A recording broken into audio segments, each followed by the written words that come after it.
Un, deux, un, deux. Bon matin, bon matin. On est le 31, le dernier jour du mois. Faut faire les ventes, hein? Atteindre nos objectifs. Hein? Vous allez peut-être avoir des offres d'acheter aujourd'hui. Pas de chez nous. Vous achetez quand vous voulez. Hein? Il n'y a pas de rabais plus que c'est à la fin du mois. Ça me fait rire ces rabais-là de fin de mois. Tu sais, pour t'as acheté le 15, puis là, le 31, t'as un rabais. Là. Tu dis, ouais, je me suis fait avoir. Hein? Ben, c'est pas ça que je vous parle. C'est pas ça que je vous parle. Parce que là, je regarde la date pour être certain de ne pas me tromper. Une chicane de silo à STM, à RTM, hein? C'est pour ça qu'on a des mauvaises technologies. L'asphalte à Montréal, avez-vous remarqué quelque chose sur le bord des autobus? On va parler de ça. Avez-vous peur de l'intelligence artificielle? Sois sans crainte. Si tu es, hein? Hein? Le marketing plutôt que le R&D. Tiens, je veux parler de ça. Subway vient d'être vendu, une autre boutique qui fait faillite. Ben voilà, on va parler de tout ça. On va dire, Joël Boutin est absente dans les journaux. Tiens.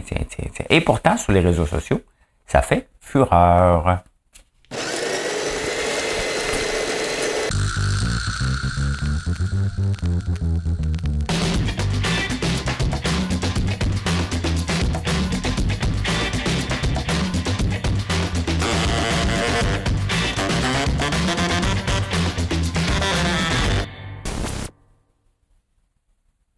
Ben, j'ai dit que vous n'allez pas avoir de spéciaux chez nous. C'est pas parce que je vends cher, c'est parce que je vends pas cher à l'année longue. D'ailleurs, des fois, quand je t'en dirais qu'il y a plein de monde, puis vous voyez comment la mentalité elle est, hein? As-tu un code promo pour moi? J'en ai pas de code promo. Je fais pas ça. C'est pas dans ma philosophie. C'est d'être à l'année longue le moins cher que je peux avec la qualité des produits, bien entendu. Mais la beauté, c'est que je bats tout le temps mes concurrents. Comment tu fais pour le savoir? Je regarde leur prix. Puis des fois, il y en a qui me bloquent, qui m'empêchent de les voir. Quel est le pourcentage? Quel est le pourcentage d'argent qu'on met sur la bouffe? Êtes-vous déjà posé comme question? Je lis les journaux d'un peu partout pour faire ce show-là et pour ma culture personnelle, générale, culture générale. Et regardez, hein? Snapshot of percentage of income spent on grocery in select countries in 2023. Le top 10. Les États-Unis, ils dépensent 6,7% de leurs revenus en bouffe. Le UK, je suis vraiment surpris parce que c'est 8,7%. Le Canada, 10%. Et il n'y a pas une journée qu'on ne parle pas de l'inflation alimentaire dans les journaux, mais vraiment là, à s'ouvrir à crier au gouvernement que c'est injuste, avec raison. Et pourtant, ici, c'est 10%. 10% de l'inflation alimentaire, ici, qui a été causée, surtout par les augmentations de salaire. Windsor vient d'en avoir une pour le sel, ça va tout faire bouger la chaîne alimentaire, parce qu'il y a du sel dans à peu près tous les produits. Là. Donc, quand même, c'est surprenant. Hein? Je suis surpris de voir que le UK est en bas de l'Australie, du Canada, alors que je me serais attendu pas mal le contraire. Ben voilà, hein? Quand même 10% de l'alimentation, puis là tu rajoutes ton loyer, ça reste pas grand place à d'autres bébelles. Hein? D'ailleurs, Best Buy en arrache un petit peu justement. On achète moins de TV. Hein? Ils vont en avoir l'année prochaine avec les Olympiques. C'est tout le temps comme ça. Ils vont en revendre avant le Super Bowl puis tout ça. Hein. De toute façon, on écoute ça sur un écran maintenant. Hey, c'est la fin de l'entente entre Hydro-Ontario et Hydro-Québec. Je me souviens de cette entente-là parce que c'était en 2016, donc ça fait pas si longtemps que ça. Et je suis surpris qu'on fasse une entente à peine 7 ans. Hein. C'était presque un essai, mais l'essai est terminé, donc il n'y aura plus d'entente. On faisait 1 milliard par année avec ça. Maintenant, il va y avoir un échange de bons procédés. Tu sais, c'est quand même pas de bonne nouvelle de perdre 1 milliard de revenus. Là. Ils vont nous augmenter l'électricité, mais c'est pas grave, on va le réutiliser ici. Ouais. Parce qu'ils vont s'échanger. Hein. Si l'Ontario a besoin d'électricité, il va en prendre du Québec. Si le Québec a besoin d'électricité, il va en prendre de l'Ontario gratuitement. Donc, il n'y a plus de deal. Donc, je suis surpris. Hein. Une grosse entente comme ça. Normalement, on entend des 30, 40, 50 ans. C'était comme... Ça ressemble presque... Fais-nous une faveur. Là. Tu sais, t'es mal pris. On se fait une faveur, mais on va de l'air brillant, puis toi, tu seras pas de la cave. Ça ressemble pas mal à ça avec le recul. Hein? Avez-vous peur de l'intelligence artificielle dans vos emplois? la plupart du temps, hein, dans le monde industrialisé dans lequel on a toujours peur c'est tout le temps les cols bleus qui ont tout le temps peur grâce à l'informatisation, l'arrivée de robots dans des usines. D'ailleurs, on traîne encore de la patte. Hein. La Corée du Nord a 1000 robots par 10 000 personnes. Ici, on en a à peu près 135. Et quand je regarde les journaux capoter à chaque fois qu'on vient pour automatiser quelque chose, puis les syndicats sortent de partout, on n'est pas à veille de rejoindre la Corée. La Corée du Sud, bien entendu, pas la Corée du Nord. La Corée du Sud, il y a un robot. C'est le président. Je trouve drôle. Oui, mais écoute, si tu es un col bleu, t'es correct. Admettons que tu es un athlète, là, les jobs, là, les jobs sécures face à l'intelligence artificielle, c'est les athlètes. Ils ont mis ça dans l'article. Les athlètes, les plongeurs de vaisselle. À un moment donné, ça va se laver tout seul, ça, cette affaire-là. Mais bon, les restaurants sont trop pauvres pour acheter un robot. Des fois, tu sais, parce que vous réalisez pas, il y en a des robots pour laver la vaisselle, là. Mais vous réalisez pas, des fois, vous me dites, as-tu SAP dans ton usine? C'est là un gars, moi, qui a de l'argent pour payer 10 000 $ la licence de SAP. Plus une installation à 3-4 millions. Là. Ben non. As-tu ça as-tu des robots dans ton affaire? Hey, on reste une entreprise à échelle humaine et j'essaie d'automatiser le plus possible, mais ça prend du temps et ça prend de l'argent. Donc, non, j'en ai pas. Pas que j'en veux pas, j'automatise le plus que je peux, mais il reste qu'il y a encore des humains derrière. Donc, si tu es un col bleu, donc si tu tires des joints dans une maison, tu es correct. Si tu mets des 2x4, tu es correct aussi. T'sais. Le reste, ayez toute peur. Hein? Dès que tu fais une job de bureau, là, dites-vous que ta job est en danger. Ça serait ridicule de ne pas penser le contraire. My God, je sonne comme Gaétan Frigon. C'est ridicule, ton offre. Donc, oui, tu dois avoir peur ou l'apprendre. La meilleure chose là, pour ne pas perdre sa job, c'est d'apprendre l'intelligence artificielle dans la vie de tous les jours. Puis à un moment donné, quand tu peux arriver au travail, bien, ça se peut que tu le fasses en premier. Je vous raconte une petite anecdote. Quand je suis arrivé comme comptable au gouvernement, puisque j'étais le plus jeune, j'avais aucune connaissance de l'informatique, mais puisque j'étais le plus jeune comptable, on m'a dit, toi, tu dois connaître ça, l'informatique, tu vas nous faire des formules en Lotus. L'informatisation commençait. L'intelligence artificielle commençait. J'ai pas chialé, j'ai appris. Et je suis devenu éventuellement programmeur. Ça m'a ouvert des portes plutôt que de m'enfermer. Donc, ça ne donne rien de combattre l'intelligence artificielle, ni les syndicats, ni personne. Elle est là pour rester. Elle est là pour changer la façon qu'on travaille. Et qu'on le veuille ou non, ça va être ça. Même les acteurs ont peur, sont en grève pour ça aux États-Unis. Hein? Et à Londres, 2 nouvelles rapides, Paris et à Londres. À Londres, il y a un secteur de zone émission contrôlée de low emission. Donc, les autos de 2003 ne peuvent pas rentrer. Les autos diesel de 2013 ne peuvent pas rentrer là-dedans. Ils peuvent rentrer, il faut qu'ils payent 16 $ par jour. Et c'est sûr que Valérie Plante va charger des taxes. Là. Elle va nous envoyer ça bientôt. Il faut reprendre en contexte, on n'est pas dans la même situation. Londres, Milan, ces grandes villes-là que Montréal, qu'il y a plus d'étalement urbain ici que de densification. Mais ça capote, là. Ça capote littéralement. À Londres à cause de ça. Parce que on fait des règles, mais les gens n'ont pas d'argent pour se changer d'auto. C'est parce qu'à un moment donné, il faut que tu changes ton auto. Si tu la gardes, c'est parce qu'il y a une raison. Donc, ben voilà, hein, c'est des drôles de règles. En parlant de drôles de règles, on parle de pénurie de logement pour les étudiants. J'en ai parlé hier, puis avant-hier, puis je leur ai dit, réveille-toi. Faisais la morale. Une morale à 2 cents, ça vaut 2 cents, mais je l'ai fait pareil. À Paris aussi, il y a une pénurie de logement pour les étudiants. Tiens. Les mêmes affaires qu'on a là, dans nos mondes industrialisés, ce sont les mêmes problèmes partout dans le monde parce que c'est la même situation. Regardez, ici, pourquoi il manque de logement? Ben parce qu'il manque de propriétaires pour construire, parce que ça ne nous intéresse pas pantoute de construire avec les règles actuelles. Donc, on met notre argent ailleurs. Hein? À Paris, on dit, ouais, attends un peu, si ton logement est énergivore, donc il prend plus que X, Y, Z de chauffage, tu ne peux pas le louer sans le rénover. Fait qu'est-ce qu'ils font les propriétaires? Hein? Ils vendent ils vendent ou ils le mettent sur Airbnb, simplement. Tu sais, c'est correct, on veut changer, on veut s'assurer que les locataires ne paient pas trop cher d'électricité, c'est noble, mais ils ont mis une règle et là, pouf, il n'y a plus de logement. Hein? Faut toujours regarder, quand on met une règle, qu'est-ce qui va se passer au point de vue économique. Bien, c'est ça qui se passe à Montréal. au Québec, et c'est ce qui se passe à Paris pour une autre raison. Il y a toujours une raison qui empêche dès qu'on empêche le libre marché, ça arrive avec des conséquences sur la disponibilité, tout simplement. Hein? Ne l'oubliez pas, ne l'oubliez pas, ne l'oubliez jamais, jamais.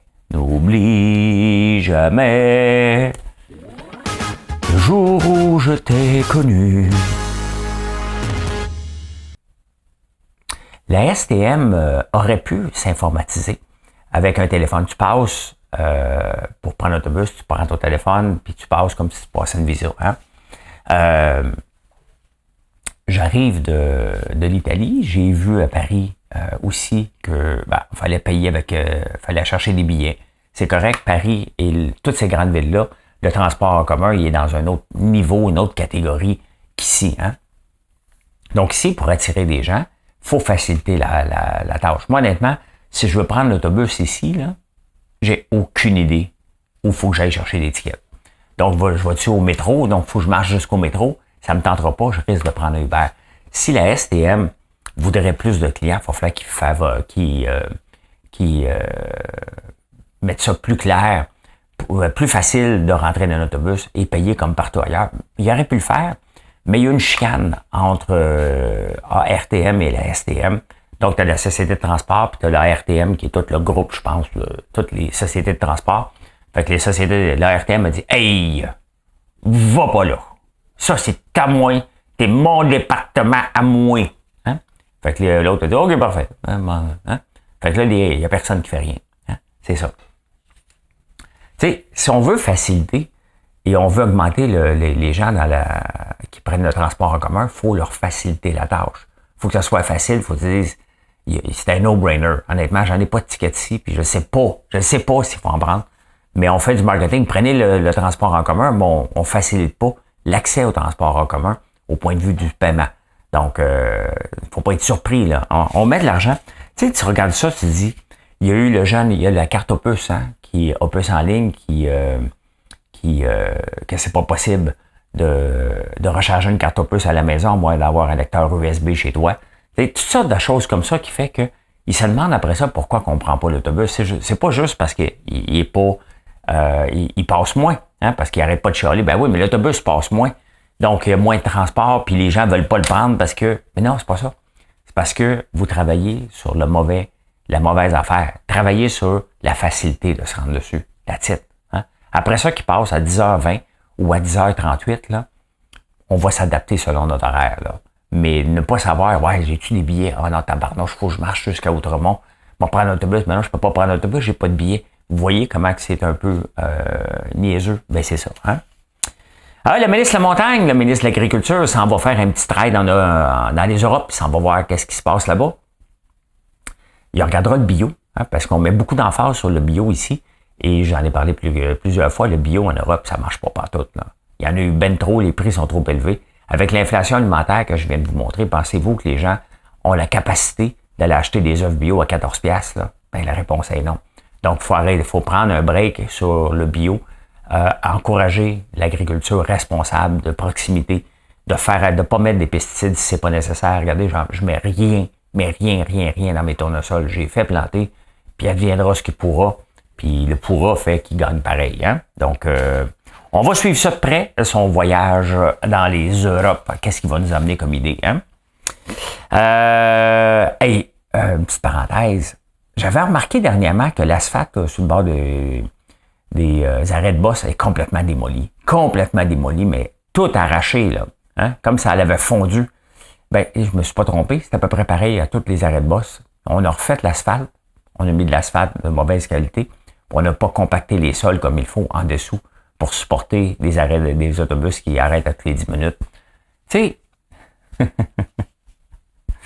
on veut pas être cynique, hein?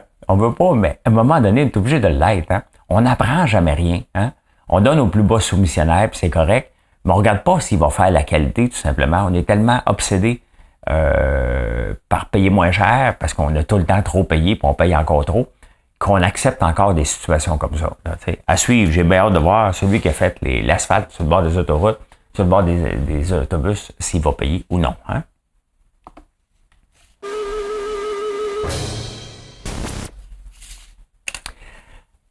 un excellent article dans la presse sur les entreprises qui grandissent ici, mettent toute l'emphase sur... Dès que tu as du financement du gouvernement, le problème, c'est que tu mets toute l'emphase sur ton R&D. On en parle, on fait de la recherche, on fait ci, on fait ça. Hein? Si tu veux devenir multinational, si tu veux devenir grand, si tu veux sauver des coûts, il faut que tu fasses du marketing. Hein? Peu importe la façon que tu le fais, il faut que tu fasses du marketing. Il faut que tu fasses de la R&D, mais il faut que tu fasses du marketing. J'en ai écrit, c'est drôle parce que hier, j'ai écrit un texte sur X par rapport à ça. Le secret, le mieux gardé. J'ai écrit sur Thread aussi. Bon, oui. Des fois, je l'oublie. Des fois, je t'allais répondre à quelqu'un. Il a dû oublier d'aller lire ma réponse parce qu'il n'a pas répondu encore. Le secret, le mieux gardé, là, on ne veut pas ça. Hein? Les entreprises ici aux États-Unis mettent 36% de leurs revenus sur la commercialisation et de leurs dépenses. Aux États-Unis, c'est 47%. Le problème, regardez une entreprise comme moi, j'ai pas 36% de marge parce que je travaille dans l'érable puis il faut que je compétitionne contre le non-érable. Tu sais, ma compétition, là, c'est pas le popcorn à l'érable. Ma compétition, c'est les autres popcorn. Vous achetez un popcorn qui va être sucré ou salé, mettons, ou au beurre, comme on a d'autres variantes, mais c'est ça que vous allez acheter. Vous n'allez pas acheter je vais acheter un popcorn à l'érable François Lambert ou un popcorn à l'érable à l'autre. C'est pas ça. Donc, j'ai pas cette marge-là. Faut que je compétitionne avec une qualité différente. Donc, je fais des lives, je fais du contenu comme je fais là. Mais les entreprises, c'est sûr qu'en devenant grand, il faut t'investir dans ton marketing. Faut que tu développes ton marché. Faut que tu le dises à tout le monde qu'est-ce que tu es en train de faire. Parce qu'à un moment donné, ça prend des revenus. Ça se fait pendant la R&D, ça se fait pendant la commercialisation, ça se fait quand ça va mal, ça se fait quand ça va bien. Faut adapter constamment, mais faut faire connaître nos entreprises et peu importe la façon que vous vous y prenez, tant mieux si c'est gratos, mais faut le faire. Hein? Faut regarder toujours l'impact sur les ventes, l'engouement, votre présence sur les réseaux sociaux. Donc, c'est important. On ne le fait pas assez. Les entreprises ne le font pas assez, tout simplement. Ils mettent toute l'emphase sur le développement du produit et le produit n'est pas important à la fin. Hein? Pas important du tout.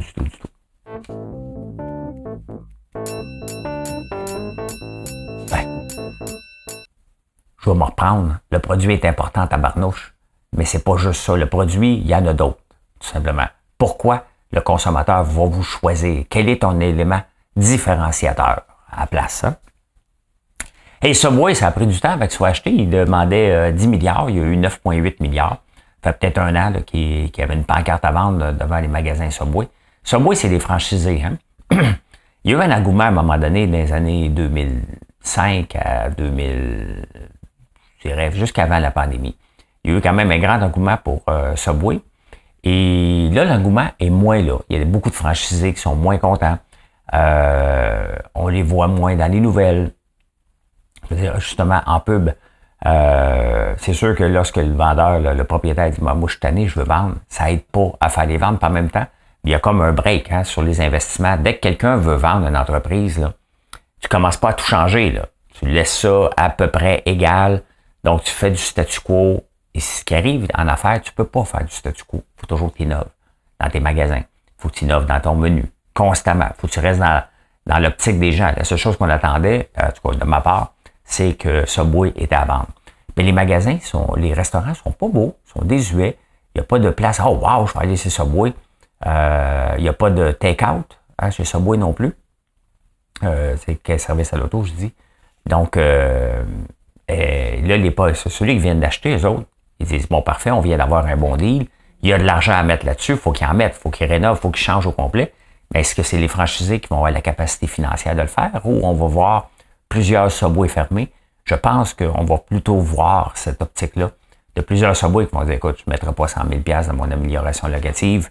Donc, à suivre, mais c'est sûr que lorsqu'un nouveau arrive, il veut faire les choses différemment puis il veut donner un boost, tout simplement. Des fois, ça marche, des fois, ça marche pas. Là. Regardez Twitter qui a été acheté par Elon Musk à 44 milliards. Ça en vaut à peu près 20, même pas peut-être. Il s'est appelé X, il est en train de changer. Cependant, je suis retourné sur X. Moi, je suis assez présent maintenant et je vois qu'il y a une différence. Pour le mieux, il y a encore des incompris, mais c'est pour le mieux, je trouve. Hein? Donc, à voir si ça ne va pas sur le travail. Eh bien, il y a encore une faillite. Je la connais pas. Je ne connais pas du tout cette entreprise. Agatha, bon, je comprends que je ne comprenais pas, c'était pour les enfants. Hein? Des choses pour les enfants, ça vient de fermer. Pourquoi je vous parle de ça, d'Agatha? Agatha ou Agatha? C'est parce que souvent, puis ça fait plusieurs fois qu'on m'en parle dans le domaine des jouets pour enfants, où c'est que vous achetez longtemps d'avance. Hein? Vous commandez quelque chose, ça peut prendre 2-3 mois avant que ça arrive. Embarquez pas là-dedans. OK? Dès que tu commandes de quoi, vous me demandez souvent, c'est quand je vais recevoir mes affaires. Si tu commandes avant minuit, nous autres, on le prépare à 6 heures le matin, on les imprime. Après ça, on fait commande dans la journée, ça part. Si tout va bien, si on ne manque pas de produits, parce que des fois, on est dans le rush, fait qu'on est obligé de reproduire du popcorn ou des gaufres, des choses, des petites affaires, virgule, on va être décalé d'une journée. Si ça prend 3-4 jours, c'est déjà un signe qu'il y a un problème dans la livraison quelque part. Puis on vous demande de nous écrire pour qu'on puisse voir, là, hein? Ou on va vous avertir s'il y a quelque chose. Mais quand ça fait 2 mois que tu n'as pas commandé ton affaire, ça serait peut-être le temps que tu cancelles ta commande n'importe où. N'importe où qui vous demande si tu n'as pas reçu en dedans de quelques journées, là, pousse-toi, ça va pas bien, tout simplement. Parce que ça veut dire qu'ils ne sont pas capables de produire, ils n'ont pas les éléments, soit qu'ils le fassent venir de la Chine, donc c'est une entreprise de dropshipping, ils prennent ton argent pour acheter, mais là, il manque d'un peu d'argent pour payer à TPS, ils vont payer à TPS, à un moment donné, le lot des dettes fait qu'ils sont obligés de fermer. Donc, je les connais pas, j'ai aucune idée qu'est-ce qu'ils font, mais ce que je retiens, c'est qu'il y avait des commandes en souffrance depuis 2 mois, et ça, c'est un bon signe que ça va pas bien, du tout. On en parle parce qu'il y avait une boutique physique aussi, parce que les magasins qui ferment, on n'entend pas parler. Le panier bleu, lorsqu'il va fermer, parce qu'il va fermer à un moment donné, on n'entendra pas parler pantoute, là. Pensez pas qu'ils vont faire une annonce que c'est terminé le panier bleu, là. Hein? Un peu. Ne pensez pas que ça va arriver. Je regarde justement le panier bleu, on va regarder. Je regarde ça chaque jour, on va le faire avec vous autres. Hein? Page Transparency, ça c'est un bon truc pour regarder toutes les pubs que vos concurrents peuvent faire, puis prendre des trucs. Voir si on les poches pleines, ils ont pas une scène. Ils font encore des pubs, hein? Il y a des livres. Découvrez nos littéraires de la semaine. Je me demande combien d'argent que ça coûte pour faire ça. Ajoutez une touche de confort québécoise à votre garde-robe. C'est ça. Il y a encore du budget. Donc, ça va continuer encore. Écoutez, Nvidia a encore explosé hier. Et Nvidia, c'est l'intelligence artificielle. Et là, il y a un mouvement intéressant. Les gens cherchent les modes, hein, dans n'importe quoi. Est-ce qu'on est dans une bulle? On est dans une bulle, intelligence artificielle, il ne faut pas le nier, parce qu'il y a un paquet de pouces qui vont arriver. On fait de l'intelligence artificielle et ils vont avoir de l'argent facile parce que les venture caps cherchent les jeunes pousses pour aller faire une passe d'argent rapide à la bourse. On va en avoir arrivé. Sauf que Nvidia, quand tu regardes ses revenus, ils ont tellement d'argent, ça n'a pas de bon sens. Ils ont encore augmenté de 20$ hier. C'est rendu des stratosphères, mais le marché est mature de l'intelligence artificielle. Pendant des années, on a entendu parler, on ne savait pas trop ce qui était pour arriver. Arrive ChatGPT, là, il y en a un paquet d'autres qu'on n'a pas accès au Canada, malheureusement. Et là, ça, pouf, hein, ça explose littéralement. Donc, est-ce qu'on va voir un regain? Ça l'emmène Microsoft, ça l'emmène Snapchat qui est en train de ressortir d'autres choses, donc il est en train de sortir des lignes. Il y a un paquet de compagnies. Et il y a aussi, hein, ce qu'on va voir, on risque de voir dans les prochaines années une moins grande proportion d'augmentation des revenus parce qu'il y a un ralentissement économique minime, mais il y en a un pareil. Donc, on risque de voir moins de revenus. Mais qu'est-ce qui arrive quand on n'a pas les revenus et on veut rapporter des bons chiffres aussi? On va couper dans le staff. Hein? On va changer les tâches et l'intelligence artificielle va venir se positionner, ce qui va donner encore plus de revenus à des Nvidia, à des Microsoft, à tous ceux qui sont impliqués de près dans l'intelligence artificielle, parce que les entreprises vont devoir l'adapter tout simplement. Donc, c'est pas terminé. Est-ce qu'on achète du Nvidia? Moi, je vous donnerai jamais de conseils. J'ai déjà dit à quelqu'un, achète pas Apple en 2003 qui valait l'équivalent d'aujourd'hui, 77 cents. Ça en vaut 200 aujourd'hui ou plus. Fait que mes conseils, mes recommandations, vous prenez ça avec un grain de sel ou une roche. Eh bien, insolite.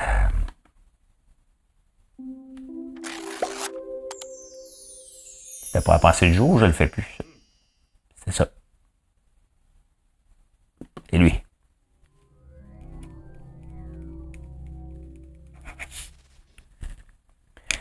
Dans les journaux, sur les réseaux sociaux, hein, entre autres sur X, on ne parle pas juste de ça, mais le sujet du jour cette semaine était quand même Joëlle Boutin, la ministre, celle qui voulait être ministre, qui n'était pas ministre, qui a démissionné au nom de ses enfants pour parce qu'elle n'avait pas le temps de faire la politique, elle voulait être là pour ses enfants. Finalement, elle accepte un job à la Joute, qui est dans le giron de Journal de Montréal, TVA, bien entendu. Donc, ce n'est que ça que les gens parlent. Je pense un tweet qui a été vu 70 000 fois. Il y a beaucoup, tout le monde en a parlé. Le député Pascal Bérubé aussi. Tout le monde, ça n'a pas de bon sens, de part et d'autre, qu'elle quitte. Ils n'ont même pas fait l'élection encore, quand ça en va travailler à la Joute, à l'heure du souper, alors qu'elle disait qu'elle voulait être présente pour ses enfants au retour à l'école. Non, on voit, ça apporte du cynisme solide, là.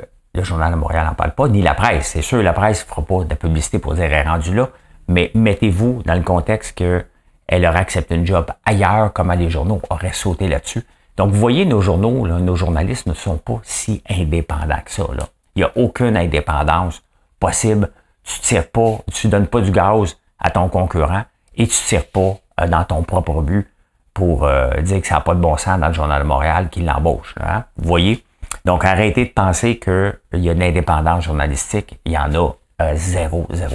Hein? Donner à un organisme, on arrive souvent à la caisse et nous demande, veux-tu arrondir ton 24,50, veux-tu l'arrondir à 25$ pour donner à un organisme? Hein? Et il y en a tellement partout, à peu près partout maintenant, que ça devient fatigant. Hein? À un moment donné, la bonne cause, oui, mais on te fait sentir coupable et ça devient fatigant de toujours répondre aux questions par rapport à ça.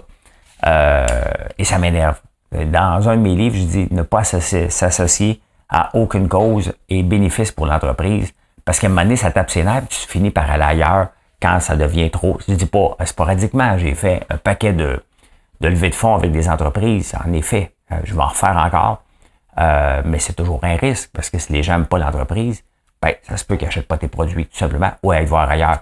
Mais la question se pose, hein, toutes les petits 50 cents que les entreprises ramassent ici, hein, aux États-Unis, je ne suis pas fiscaliste, mais dans l'article que j'ai lu, aux États-Unis, mettons que toutes les 50 cents que vous donnez à la caisse, mettons chez Loblaws, ben, ce serait Loblaws qui aurait le crédit d'impôt.